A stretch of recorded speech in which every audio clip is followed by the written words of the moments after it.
है ना, 73 का। ये मोमिनों ने बनाया था, ये काबे के इमाम ने बनाया था। किन्होंने बनाया था?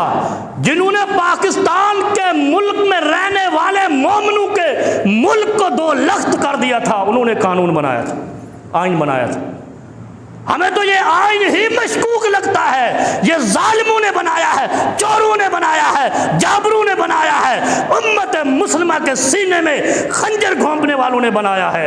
ये 1973 का आइन उम्मत मुस्लिमा की सलामती का आइन नहीं है। कैसे वो ये आइन बना सकता है जिसने मुल्क ही तोड़ दिया? जिस मुल्क के लिए पाकिस्तान के मुहाजिरों ने और बांग्लादेश के मुहाजिरों ने लाखों जानें लगाई थी, कुर्बान हो गए, उस मुल्क को तोड़ने वालों से तुमने आइन बनवाया, तो फिर और ही टूटेगा, और क्या करेगा? किसी इंजीनियर से पुल बनवाओ, वो पुल गिर जाए, वो कितना अहमक होगा अगर उसी इंजीनियर से दोबारा पुल बनवाए। नहीं समझे आप? कितनी बड़ी बात है। और हम रोटी जलाने वाले को, कारीगर को तंदूर पे नहीं रखते, और मुल्क उनके हवाले आइन बनवा लिया जिन्होंने मुल्क को 2 लख्त कर दिया।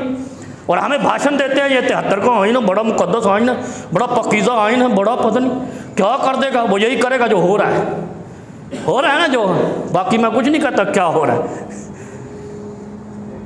ऐसा जालिमाना ये आइन बनाया है कि जो मोमिनों की बेटियों पर भी शेलिंग करता है, फायरिंग करता है, आंसू गैस छोड़ता है, और वो मोमिन मुसलमान औरतें हैं, बलूचों की बेटियां, वो पाकिस्तानी नहीं है।